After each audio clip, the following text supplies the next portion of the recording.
Good afternoon, everyone. Hope things are well. Just out and about in Newcastle at the minute, as you can see in the background. And as for social media, Newcastle United has been fairly active in terms of bringing transfers in. I can't believe the article I've seen before from Luke Edwards, exclusive article that has claimed Newcastle has went in with a triple bid on James Trafford, Anthony Elanga and Joao Pedro.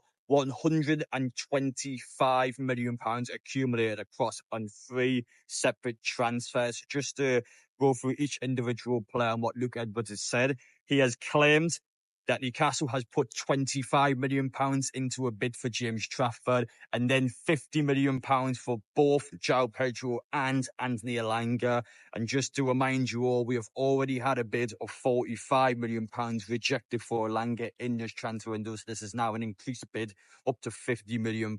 And when you talk about the £125 million split across the three transfers, it's still undervalued for all three of those clubs now. Burnley has stated they want £40 million to James Trafford, so we are £15 million off for him, according to their valuation. Brighton want between £60 to £70 million for Joao Pedro. However, we already know Joao Pedro is leaving the football club this summer. 100%. He's had a falling out with the manager last season, and he will not stay at Brighton. So that is a signing we know could potentially happen. But Chelsea are also linked to Joao Pedro, so there could be potential competition with different Premier League clubs. And we'll speak about Chelsea in a bit because we're not done with them yet. And finally, Elanga, as we spoke about before, Newcastle has already had a bid rejected for him, and it seems to be the case when Newcastle has went back in again.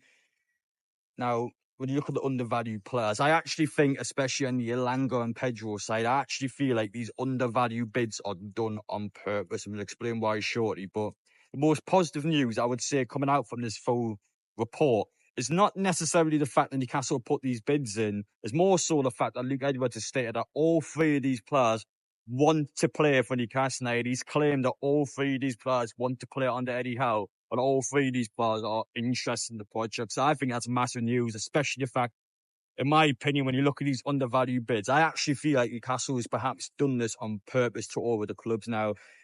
For me, if I was Newcastle's position, if I'm a part of the PIF and I'm trying to get a transfer done, when you undervalue a bid and you go way below the mark of what a football club wants, you are, of course, letting the player know with intent that we want to sign you. So on the player point of view, let's see Elanga now goes up to Nottingham Forest and goes, well, I want to make the move to Newcastle, and he puts a transfer request in.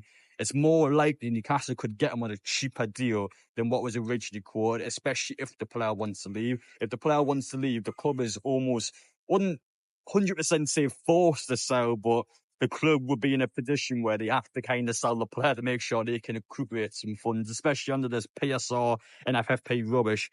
But Elanga doesn't necessarily come across as the sort of character and the sort of person that would do that. Seems fairly content at Forest. Obviously, they have European football next season, while, of course, Conference League is not as good as Champions League. He's had a good time at Forest, and I wouldn't say in his point of view he'd be desperate to leave, but especially on Pedro, and I feel like towards James Trafford as well, these two, I really feel like Newcastle can almost just plug away and just get these two. And I reckon these two are ones that Newcastle can get. Elanga, I think, is probably the hardest out of the three. James Trafford, without going into too much detail about him, because we mentioned him a million times already, but I'm convinced we're signing James Trafford in this window. With the amount of positive news coming out about him, it almost feels inevitable that Newcastle will complete this deal. Very confident, and a sign that just does not seem to be going away for Newcastle. So I reckon we'll get him. Joao Pedro, I'm also fairly convinced that we'll get, especially now that Newcastle has continued to show intent and continue to show Brighton that we want to sign him. It's a player that we know is going to leave unless Chelsea just dump a stupid amount of money in there. I'm still convinced we'll get Pedro. He's one I'm still fairly confident with as well. Elanga, not so much. I'm still kind of here and there in regards to getting Elanga, but I don't think he is perhaps the most confident deal I would personally say that we could get in this window. But all these deals are realistic. I think it's good news that all of them have stated, according to Luke Edwards, that they want to play for Newcastle. I think that is fantastic news. I think the fact that if this is true, of course, a triple bid in at once is ambitious. It's clear intent in Newcastle are not going to play around in this window. And it's nice It's simple, just trying to get some deals done. All of them have Premier League experience and all of them will be ready to go from minute one for Newcastle. And I personally feel like these are deals that Newcastle should be making. I know you guys on social media, especially towards the valuation on these players, you look at like Joao Pedro and think that he's not worth £60 million, or you look at Elanga and think he's not worth the £60 million now.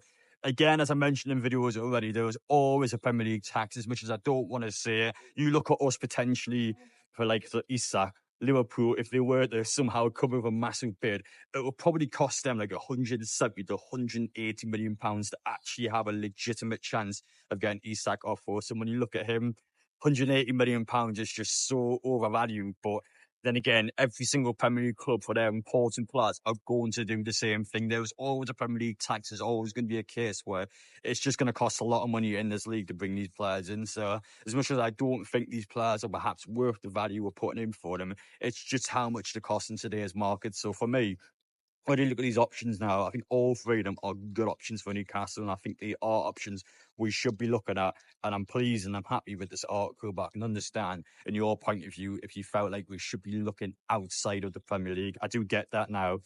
Of course, going away from the transfers and looking more into the financial side of it. Again, in regards to teams like Chelsea, the amount of videos were made about them talking about their dodgy behaviour, about how teams like Chelsea have been able to get around the Premier League rules and the FFP loopholes and just be able to sort PSR out.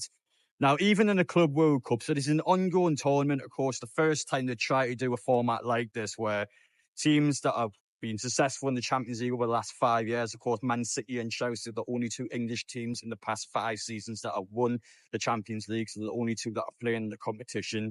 Just look at how much money Chelsea made. They've made £36.5 million from getting out to the group stage.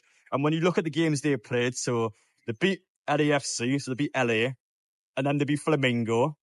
And the hell is ES Tunis? I've never ever heard them in my life. And Chelsea are getting paid over £36 million for those 3 games. Now, look at Newcastle, and of course, us winning the Carabao Cup last season.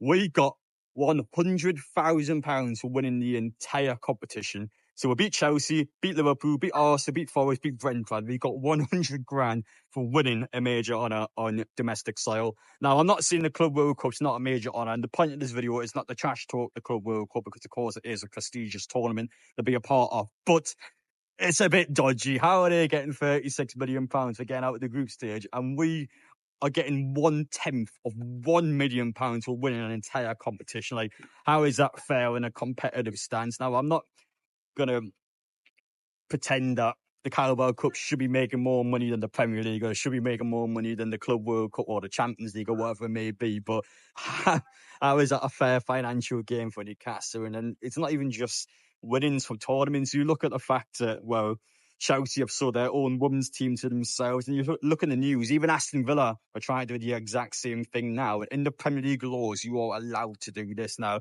Richard Masters has the cheek, and the Premier League board almost just look with a smile on his face and go, well, this is fair in the laws of the game. This has no competitive advantage to these clubs, and it's fair for everyone to do. Well, yes, the rule still exists. And when you look at Newcastle, considering the fact we've got the PIF, and you'll probably think, especially with all the restrictions Newcastle have, the PIF and the Saudi Arabian background's actually been fairly safe. They haven't attempted to break any rules. They haven't attempted to get around any loopholes. They've actually played it fairly safe, considering the fact that they're probably the team that's been the most restrictive from PSR and FFP, and is solely designed to stop teams like Newcastle, stop teams like Aston Villa, stop teams like Nottingham Forest. Any team that has a new takeover, good ownership behind this, trying to get a team going up towards the top, it's designed just to stop them from doing that. And that's the real concern. And I don't want to sit around and complain all day, because I've got a lot of better things to do. But the point being is that, well, it's just not fair, is it? I think we all know this by now, and it's something that's going to continue to happen. It's not just affecting Newcastle in a financial sense as well. It's also potentially losing out in signs, also potentially losing out in positions in the Premier League, depending on where you finish next year. And it's just a bit of an annoyance, and it's something that's just continuing to happen. It's so glaringly obvious as well, and it's just nothing being done about it. So yeah, I thought this video would tell you the new updates in regards to that. But once again, we could just sit here and make an entire video about it, to be honest. There's just that much BS going on at the minute in regards to these other teams in the Premier League. It's not addictable, it's Chelsea. I always say that it's not, because if I was in Chelsea's point of view, I'd be doing the same thing as well. But for us, obviously, we have to defend our turf, and we have to say, well, that's not fair towards us. We have to obviously stand on our ground. But ultimately, it's just a load of crap. But yeah, in terms of this video, I just wanted to get through the big transfer report today. I just wanted to get through the little bits and bobs of social media and just to update you all on where we are now. Things are looking good with Newcastle. They're certainly all picking up ahead of the start of July. And compared to how quiet things have been over the last couple of weeks, it's definitely spicing up a bit now. And I'm sure for you guys, regardless of whether you like or dislike the transfer news, it is certainly ambitious and positive news for Newcastle, I will say. So let me know your opinions down below. Would you be happy with Trafford, Pedro and Elanga at this stage, or do you want more? Do you want a different player instead? Let me know your opinions down below. Appreciate you watching. Take care, and we will see you all in the next one.